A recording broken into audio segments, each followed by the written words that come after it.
Hablemos del valor de lograr algo juntos. Es tener el propósito de formar profesionales y encontrar los recursos para que esto se lleve a cabo. Es asumir la misión de ofrecer una mejor salud y tener un apoyo para brindarla. Porque quienes siembran sueños para muchos merecen el impulso para seguir cosechando.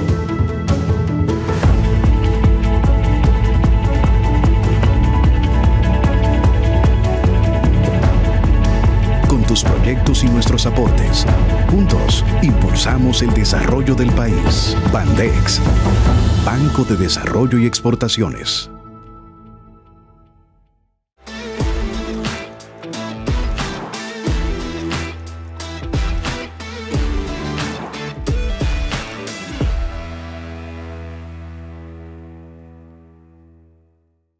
¿Qué tal? ¿Cómo están? Bienvenidos a un nuevo episodio de Dentro del Cerebro, un podcast de Cerebros Políticos. Es como siempre para mí, todo el equipo de producción de Cerebros Políticos, estar con todos ustedes. Les pedimos como siempre también que se suscriban a nuestras redes sociales en las distintas plataformas, particularmente YouTube, donde son colgadas estas entrevistas, estas conversaciones con personajes relevantes de la vida nacional. Le dan a la campanita, se suscriben por favor, comenten lo que ustedes entiendan, porque esa es la democracia y eso es lo que buscamos en Cerebros Políticos, fortalecer la institucionalidad y un debate de altura. Hoy tengo el placer de estar con una verdadera referencia del sector empresarial. Ella ha fungido como un verdadero enlace clave entre el sector político de turno de los últimos años y el sector productivo, tan fundamental para toda economía. Hoy por hoy está más que informada o partícipe del proceso del debate, sobre todo de las distintas reformas que van a entrar próximamente en el marco del Poder Legislativo, sometidos por el Poder Ejecutivo y, por supuesto, serán parte importante de la conversación. También hablaremos un poquito de su trayectoria, que es verdaderamente admirable. Es para mí un honor, un placer estar hoy con Circe Almanzar. Bienvenida a Cerebros Políticos. Muchísimas gracias, Felipe, por invitarme. Para mí es un placer estar aquí, conversar contigo, aunque debo decir que no estoy tan informada de la reforma, porque creo que de las conversaciones. No mucha gente está informada, sí. Es un círculo muy reducido, sí, pero sí estoy informada de lo que no debe pasar en una reforma. Correcto. Me refería precisamente a eso, y gracias por la salvedad, porque te he visto hablando en defensa de sectores tan fundamentales, que son, más que también sectores productivos, son marca país, como el ron. Y hablaremos un poquito de eso. Pero te quiero trasladar a 1993. Ahí eras, o te convertiste, en directora ejecutiva de la Asociación Nacional de Jóvenes Empresarios. Cuéntanos cómo fue esa experiencia, por qué sentiste esta necesidad de participar en los gremios empresariales al servicio de una agenda país. Bueno, la verdad es que nunca me lo imaginé. Yo simplemente era una joven con muchas inquietudes, con muchos deseos de participar en la toma de decisiones, al igual que muchos jóvenes que quieren participar. Y hay diferentes formas de participar. Y la verdad que me tocó estar en los jóvenes empresarios. Me gustó representar al sector empresarial, pero sobre todo me gustó cómo lograr un cambio desde los jóvenes empresarios en la visión que tenían los empresarios en ese momento.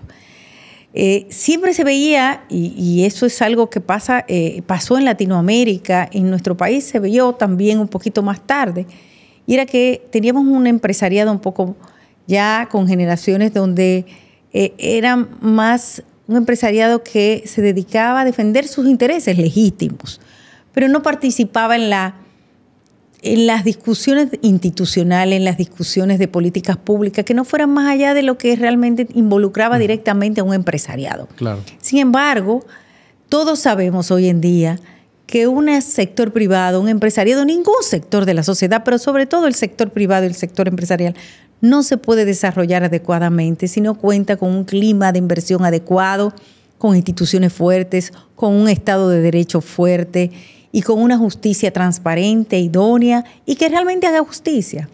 Y cuando entramos en los jóvenes empresarios, yo vine a llegar a participar en medio de una generación que estaba ya adentrándose a esa nueva visión de la participación del sector privado, del sector gremial empresarial.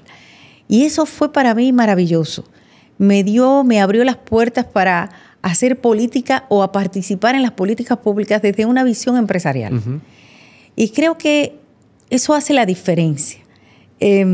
Porque tú tienes que darte cuenta de que no solamente defendiendo los intereses de la empresa, pero que son muy legítimos, claro, como empresa, tú apoyas al sector, el ambiente, al clima de negocio y al país, sino también cuando te involucras en temas sociales, institucionales, en un entorno donde realmente tú puedas desarrollar, pero también donde la sociedad pueda progresar, uh-huh, donde todo el ciudadano pueda crecer al mismo momento, al mismo tiempo que la empresa privada.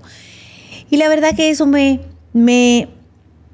la gente dice, ¿te gusta la política? Sí, me gusta la política, pero la política no tiene que ser desde un partido política. Tú puedes hacer política o tratar de incidir en la toma de decisiones políticas desde tu ámbito.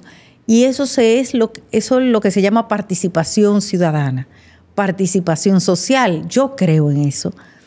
Y bueno, y esa ha sido mi historia durante toda la vida. Circe, cuando ves a actuales mujeres destacadas siendo directoras ejecutivas, por ejemplo, de ANGE y de otras organizaciones, ¿qué sientes? ¿Orgullo? ¿Sientes un orgullo de que, porque este país era muy diferente en 1993?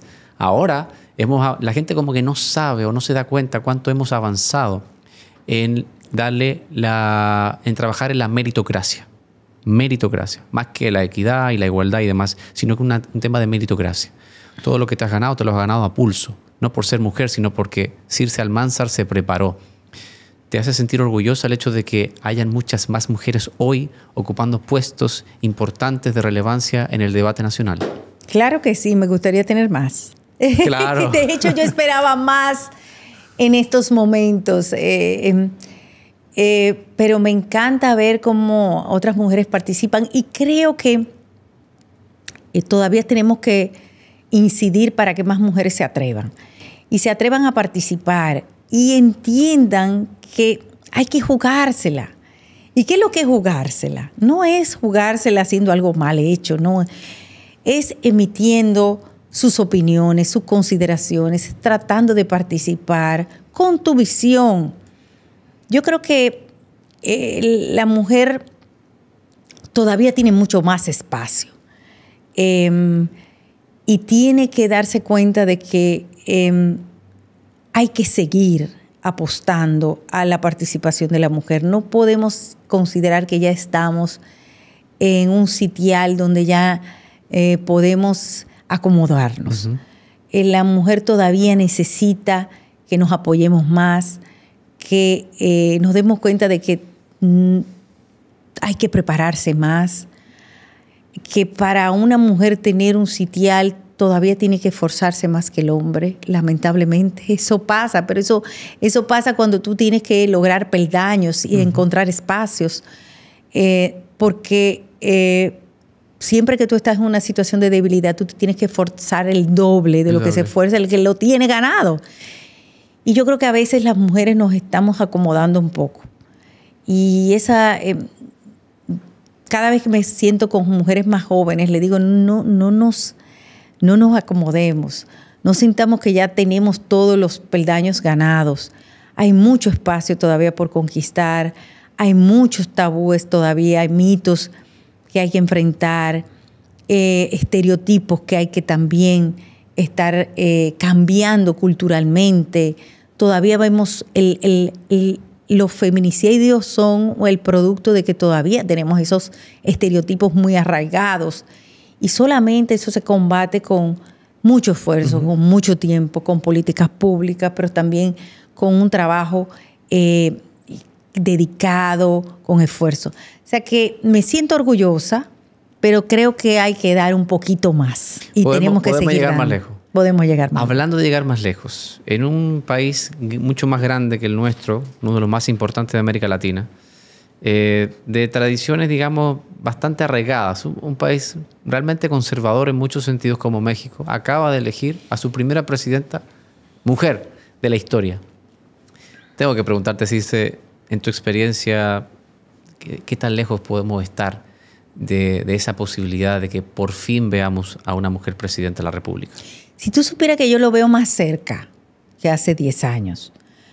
Lo veo mucho más cerca y sobre todo porque creo que las mujeres que se están dedicando o que están tratando de entrar a esa carrera ya por la presidencia son mujeres que tienen experiencia dentro de la política partidaria, que no salen de la nada y que tú le ves un futuro promisorio. Yo creo que probablemente tengamos una mujer dentro de 20 años, por lo menos dentro de 20 años. Ojalá que sea más cerca. Pero creo que también es una enseñanza de que no solamente por el hecho de tú ser mujer tú debes ganar. Claro. La mujer tiene que dedicarse a conquistar y a lograr que lo que tú haces, lo haces bien, no por el hecho de que seas mujer. Por eso digo, cuando tú haces carrera política y tú te preparas y tienes que hacer un esfuerzo quizá mucho más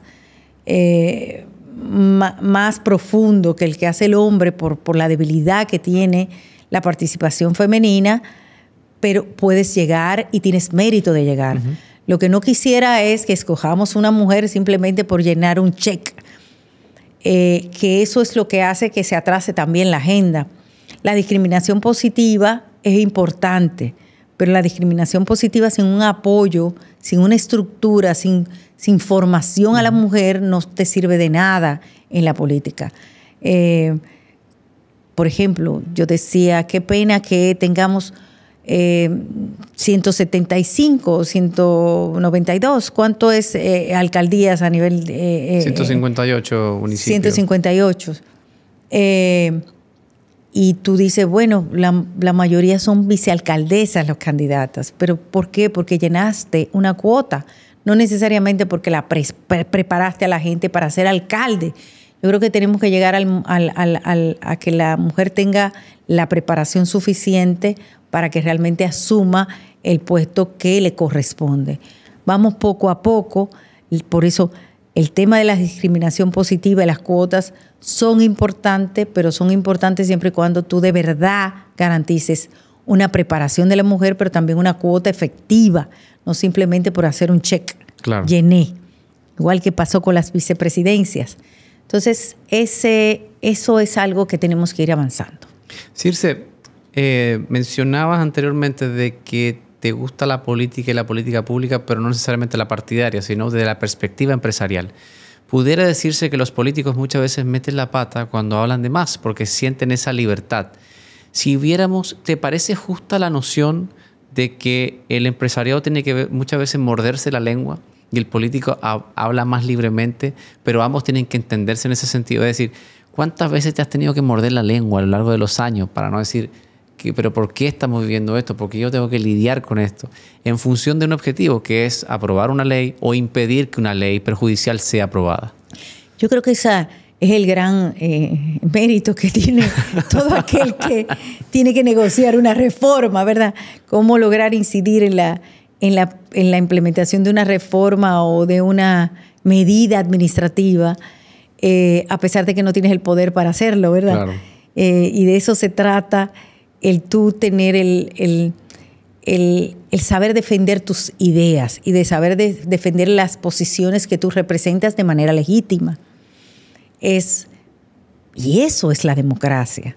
Por eso la gente dice, bueno, ellos están defendiendo sus intereses, eso es defendiendo sus intereses. Bueno, eso es legítimo. Todo el mundo defiende intereses. Eso está muy bien y de hecho yo no me avergüenzo de ello, al contrario.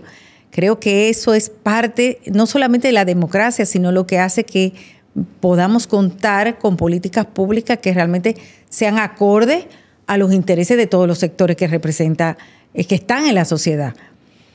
Pero es mucho más difícil que un político que toma la decisión. Claro, el costo político lo asume el que toma la decisión. Cuando se equivoca, no me equivoco yo, que fui que promoví esa reforma, sino el que toma la decisión. Y hay que ver las cosas de diferentes perspectivas. Yo creo que es bastante difícil para una persona que está, por ejemplo, para el presidente, tomar una decisión en un momento determinado que pueda tener un riesgo en su reputación o un riesgo en lo que es la percepción de los ciudadanos de su trabajo. Uh-huh. Pues es mucho más difícil que yo, que voy donde él y le digo, mira, esto puede afectar al sector de ron, a la industria de ron, porque no soy yo que estoy tomando la decisión. Pero de eso se trata la participación ciudadana, de eso se trata también de que la gente vea la visión de cada sector. Y a mí me parece fabuloso porque cuando uno escucha las percepciones de otro, uno entiende y se pone en el lugar de otro. Claro. Uno puede aprender a que no todo se ve desde el punto de vista que tú lo ves. Lo malo es cuando tú tienes políticos que ni siquiera analizan tu parecer, que cierran las puertas al debate, a la participación. Eso es lo malo. Cuando tú te encuentras con alguien que te dice, no, que por un tema ideológico o por un rechazo a los grupos sociales, te diga, no, tú no puedes participar aquí porque yo soy el participante. Yo soy el que me gané este puesto y usted no puede hablar. Ahí es que tú sientes que puede haber, como ha pasado en otros países, que gracias a Dios nosotros no lo tenemos en nuestro país, esa diferencia de clases tan marcadas como en otros países, que cuando te cierran esas puertas de participación social, que no puedes tener un diálogo. Yo creo que nosotros tenemos esa virtud. Como país tenemos una virtud de tener gobernantes que escuchan, que nos dejan hablar y que podemos sentarnos en un diálogo a construir en conjunto. Ojalá que eso se mantenga la vida entera. Hablando de esa apertura, en el año 2012 fue la última vez que aquí se habló de reforma fiscal. Muchos lo catalogan el parche fiscal. Pero ya eso es otra conversación. Mi punto, básicamente, Circe, para esta pregunta es: ¿estamos preparados para tener un verdadero debate sobre lo que este país necesita en términos fiscales, de manera de que sea justo, de manera que sea balanceado y que nos encaminemos hacia un gasto público sostenible en el tiempo? Mira, yo tengo la esperanza de que en algún momento lo hagamos. Sin embargo, percibo que la rapidez en que se está trabajando y actuando en estos momentos no da lugar a que tengamos una discusión profunda de una reforma estructural en materia fiscal, sino que vamos a tener otra reforma tributaria. Reforma tributaria quiere decir un incremento de impuestos. Cuando hablamos y cuando pensamos en un pacto fiscal, como lo manda la Ley de Estrategia Nacional de Desarrollo, siempre, y recuerdo que en el 2012, entrando el nuevo gobierno de Danilo Medina en ese momento, empezamos con un ejercicio del pacto fiscal en el CES, en el Consejo Económico y Social. Lo primero que empezamos a discutir eran los principios de un pacto fiscal que nos va a guiar. Esa fue la primera discusión, empezamos a trabajarlo en eso y ahí de repente el gobierno salió del CES, se retiró y dijo que no podían hacer pacto fiscal en ese momento, que lo que iban a plantear era una reforma tributaria de corto plazo y que el pacto fiscal lo iban a dejar para después. Luego, a la entrada de este gobierno, también se planteó la discusión de un pacto fiscal. Resulta que se convocó a varias mesas del CES. La única mesa que no se convocó fue la mesa fiscal. Se planteó una posibilidad de una reforma tributaria. Luego ¿Esto es 2020 o 2021? Esto es 2021. Primero 2020. Luego 2021 se plantearon las reformas, que eran las 12 reformas, recuerda, eran 15 reformas, 16 con la fiscal, eran 13 reformas, luego se añadieron varias más que plantearon los partidos políticos y algunos, pero la verdad es que la fiscal nunca se discutió. Cuando hablamos de un pacto fiscal, hablamos de una discusión que tenga que ver no solamente con el gasto, sino también con los procesos en materia de recaudación, que es lo que nosotros entendemos que no se ha dado desde el 1992. Si hay algo que hay en nuestro país engorroso, es la formalización de las empresas. La gente le tiene miedo. La forma de cobrar los impuestos en nuestro país es poco amigable, porque primero es tedioso. Imagínate tú que una empresa tiene que pagar 5 veces en un mes. Tiene que estar atenta a 5 fechas en un mes para pagar. Eso es muy complejo para cualquier mediana y pequeña empresa. Y entonces eso hace que se promueva o es un caldo de cultivo para la informalidad.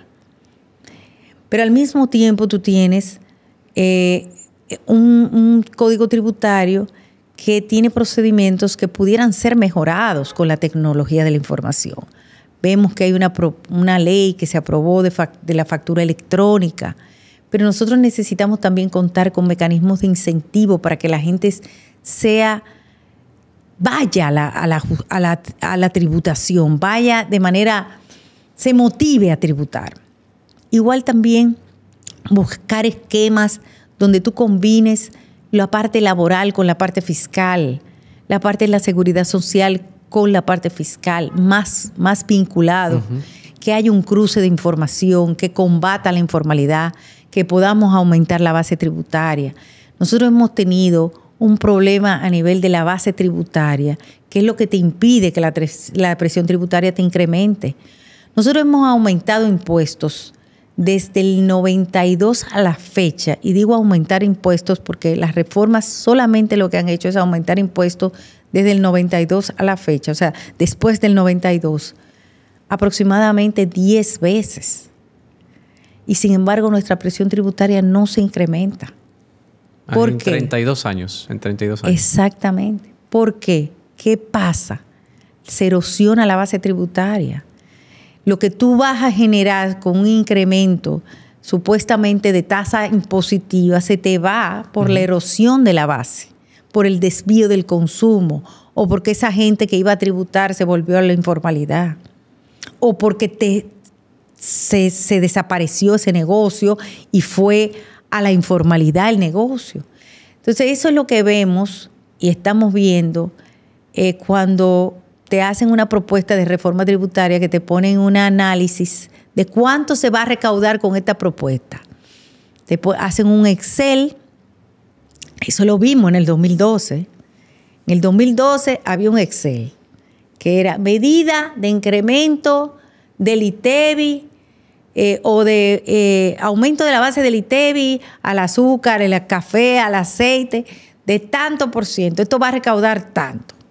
Del impuesto a los alcoholes, de tanto por ciento, un 55% se incrementó en ese momento. Que va a recaudar tanto. Nada más en el caso del impuesto a los alcoholes, no solamente que no generó ni un centavo más de impuestos, sino que ha decrecido la recaudación. ¿Por qué? Porque se aumenta la evasión. Claro. Y porque hay un desvío del consumo hacia productos adulterados, productos que no son de los estándares de calidad, y también porque la industria, que no puede competir con un mercado informal, se va hacia otros mercados o desaparece. Entonces, no necesariamente por el hecho de que tú incrementes impuestos, eso significa yo voy a recaudar más. Al contrario, ¿qué se provocó, por ejemplo, con el caso del alcohol? No solamente que dejaste de recaudar, sino que provocaste un problema a la salud, porque provocaste un ilícito que primero fue un ilícito de evasión de impuestos, que se convirtió luego en adulteración de productos y en falsificación de productos.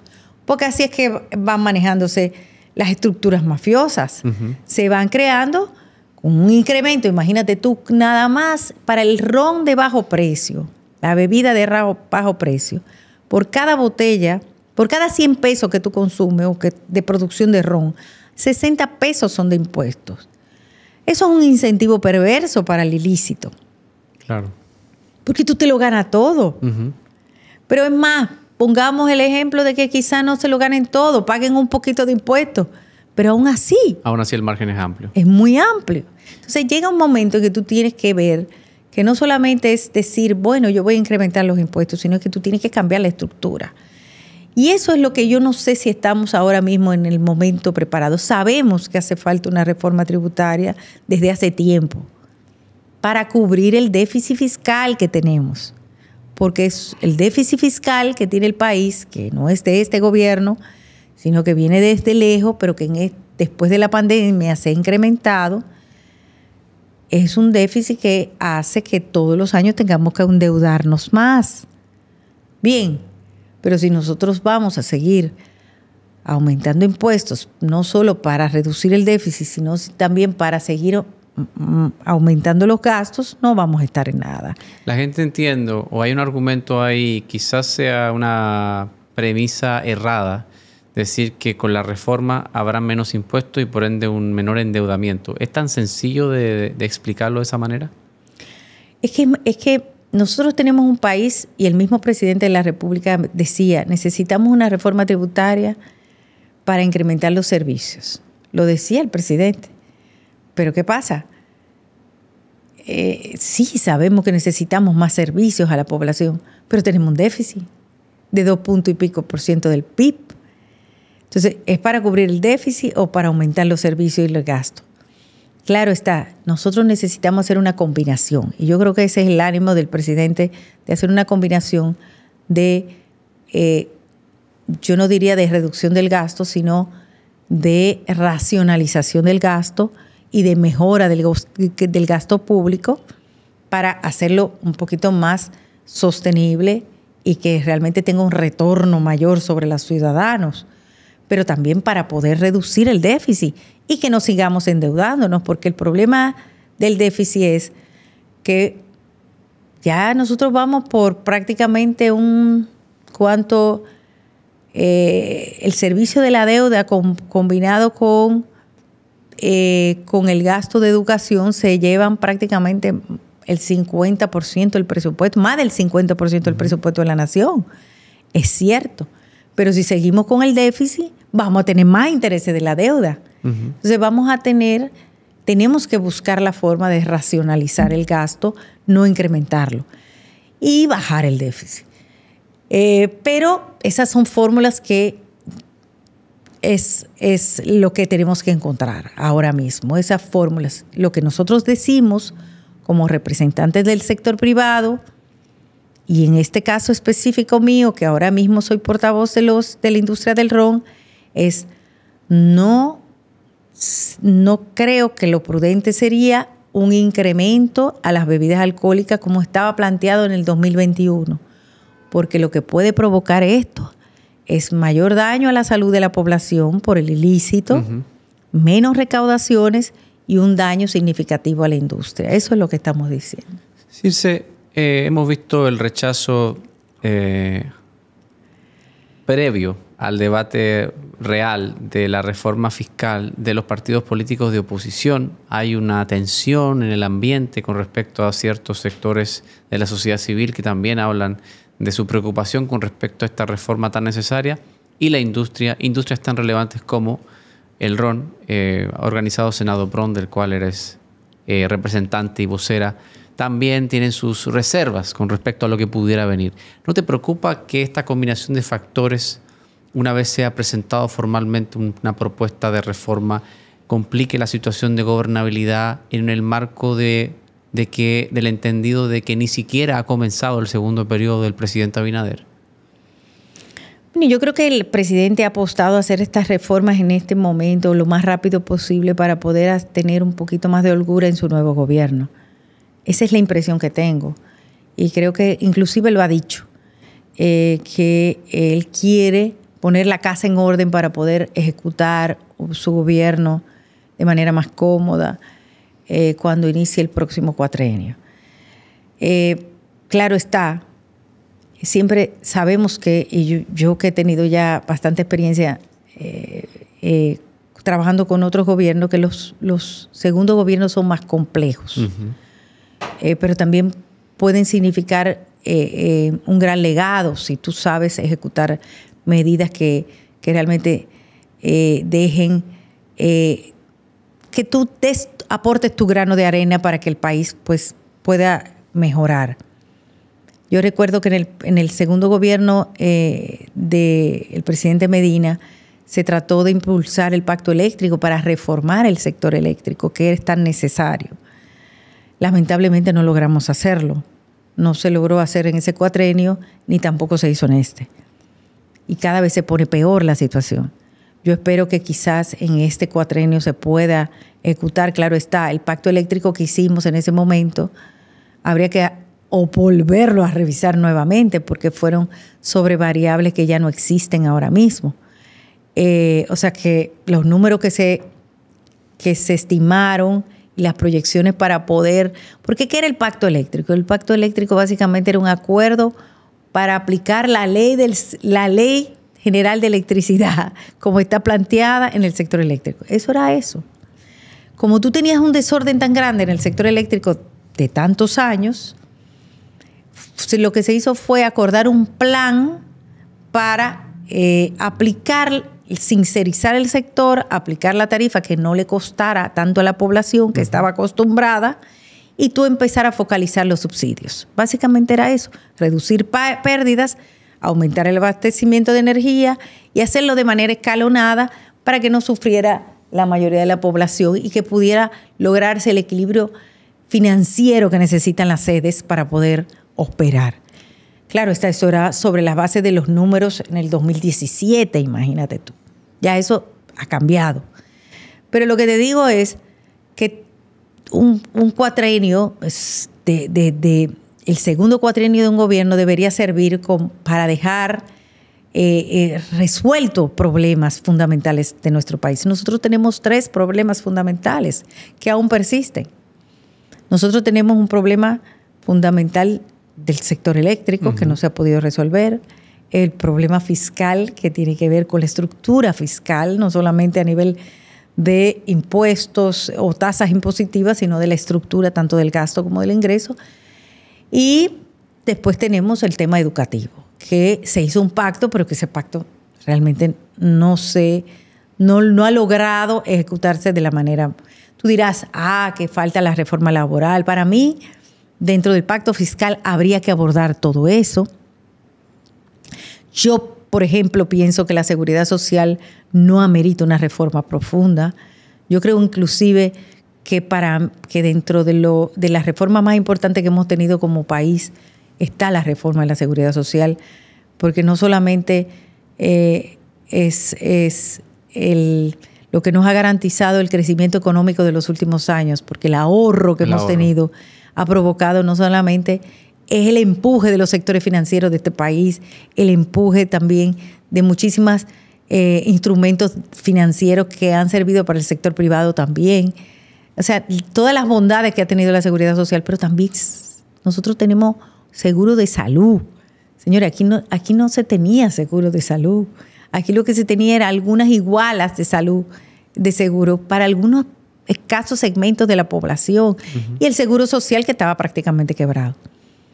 Para mí, la seguridad social lo que amerita es mayor vigilancia, mayor institucionalidad y unos cambios a nivel de administrativos continuos que se tienen que dar. Implementar cosas que están en la ley que no se han implementado. ¿Qué pasó con el sector eléctrico también?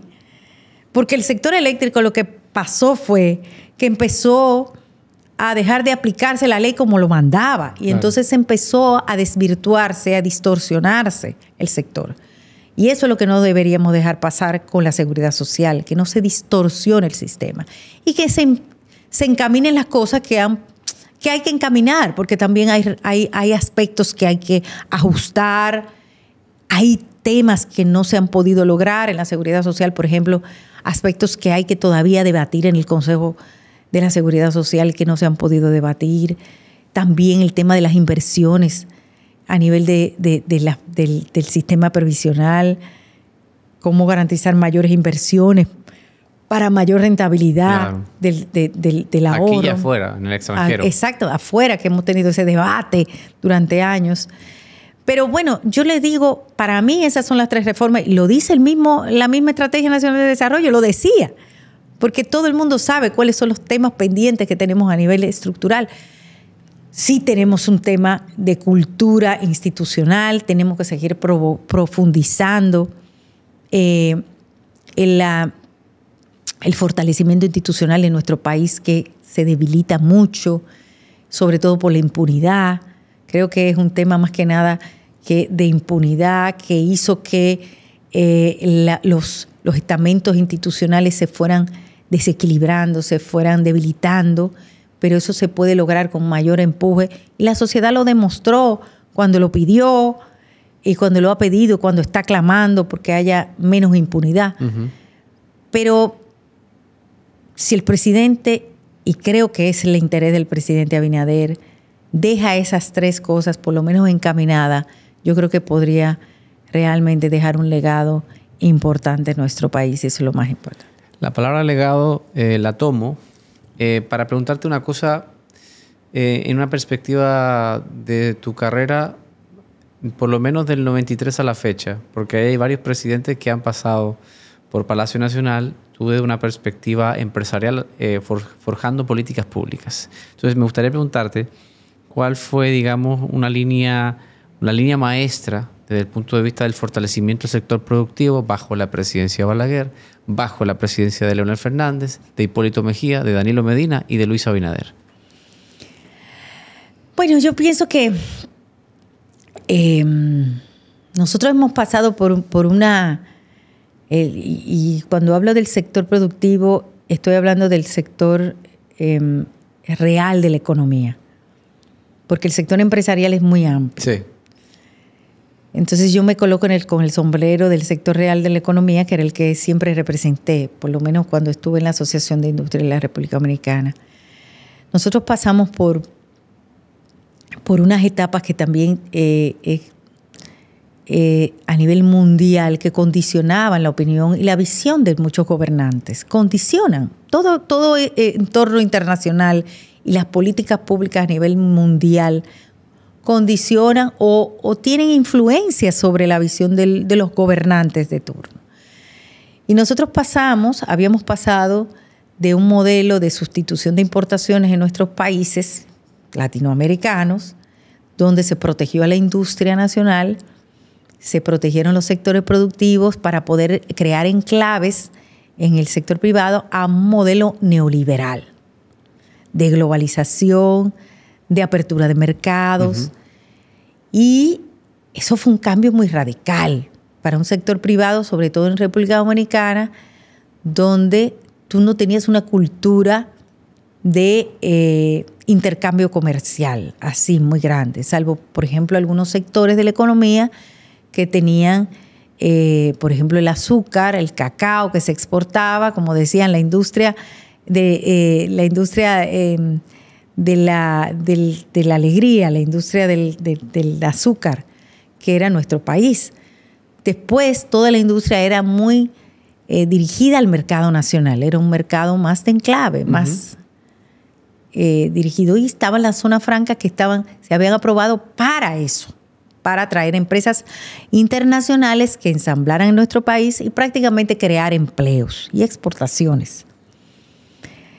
Pero ¿qué pasa? Cuando tú te abres al mundo, empiezas a introducirte en el mundo del esquema de la globalización, un país pequeño como el nuestro, uh-huh, tú tienes que te das cuenta de que no estás preparado suficientemente. Entonces empiezas a tratar de incidir en las políticas públicas, pero también tienes que cambiar tu cultura como empresario. O sea, el empresario también está rezagado y tienes que apoyar ese cambio a nivel interno. Entonces se da un rezago. De hecho, cuando se crea este nuevo modelo de apertura de mercado, lo que se creía era que lo mejor política industrial que había era la no tener política industrial. Era que todo el mundo empezara a competir por su lado. Pero se demostró, y ahora lo ha demostrado el mundo, que los países compiten por industrialización. Sí. Por más que tú tengas sectores financieros importantes que te apoyen la economía, la economía real juega un papel importantísimo. Y de hecho, los países compiten por atraer empresas a que produzcan en su país, y lo vemos como las grandes potencias mundiales compiten por su producción nacional. Y Estados Unidos ha dado un vuelco, se está dando los cambios culturales. Entonces, nosotros tenemos que hacer un trabajo doble, a lo interno y a lo externo, inclusive hasta cambiando los paradigmas internos que hay en el país. Entonces pasamos de tener un presidente Balaguer que apoyaba la sustitución de importaciones a un presidente Balaguer que tuvo que adecuarse. Pero luego pasamos a un modelo, a un presidente Fernández que estaba dentro del esquema de globalización, que decía, bueno, pero es que realmente hay que estar en el camino donde está todo el mundo, que es la firma de acuerdos internacionales. Pero ¿cuál es el mecanismo de protección para tu industria nacional? No, defiéndanse ustedes mismos, porque eso era lo que decía el librito. Pero luego vamos viendo y vamos cambiando y vamos trayendo organismos internacionales, vamos creando políticas, programas y estudios que nos favorecieran cómo tener apoyo a nivel productivo. Entonces todo ese trabajo se va haciendo.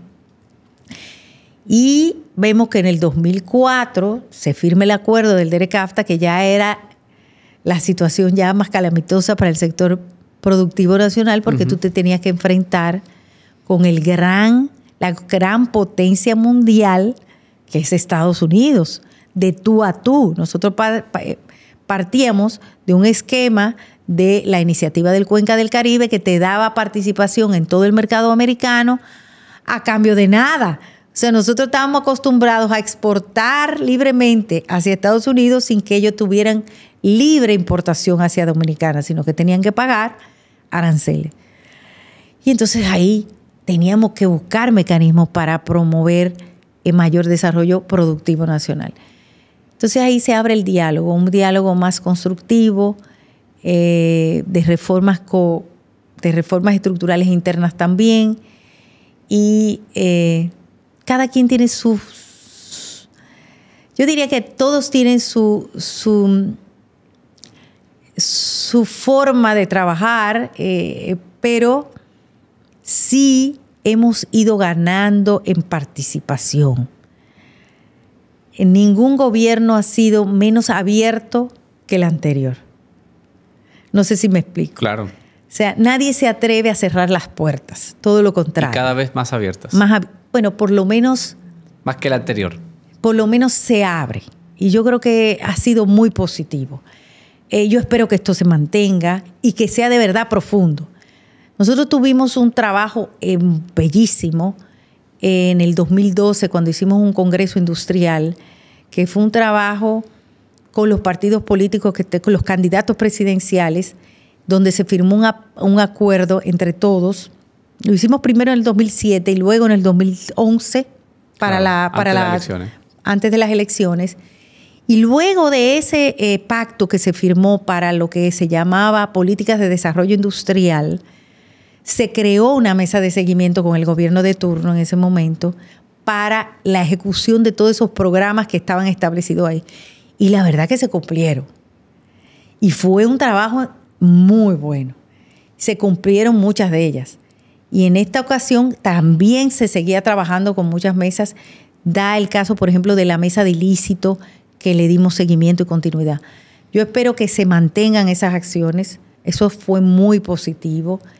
De hecho, hace que también tú puedas desarrollar.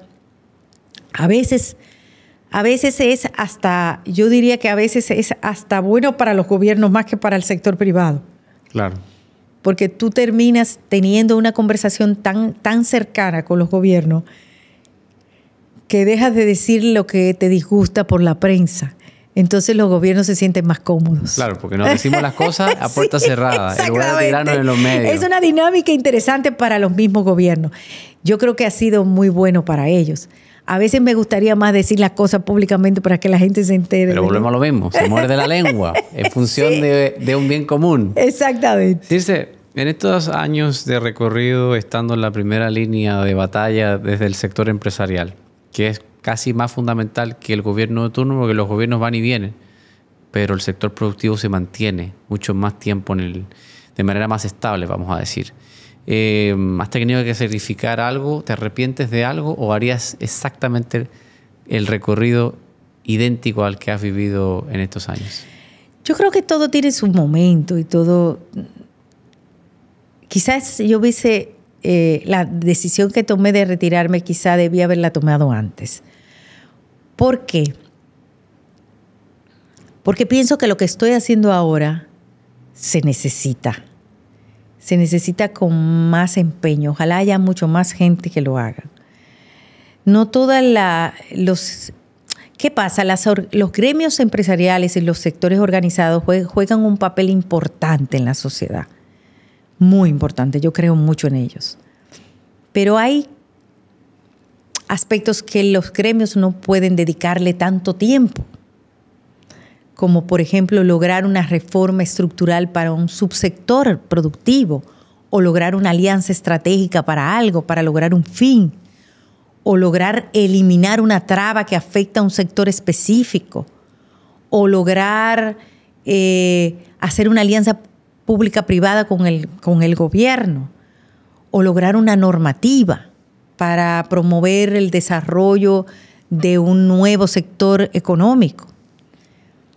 Eso no necesariamente lo puede trabajar un gremio empresarial o una asociación, porque tiene que representar todos los intereses de su gremio.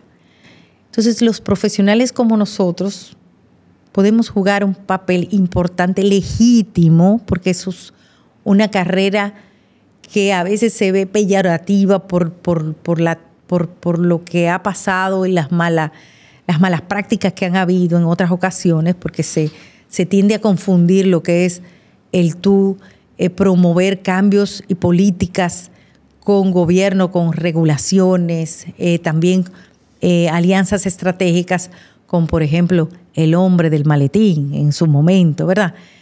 Pero sin embargo, es tú trabajar, y la gente confunde, por ejemplo, lo que es un abogado con una persona que hace public affairs, que hace política pública o que maneja relaciones gubernamentales. No es lo mismo. O sea, es como una especialización diferente, claro, aunque tienen alguna vinculación, pero es una especialización diferente.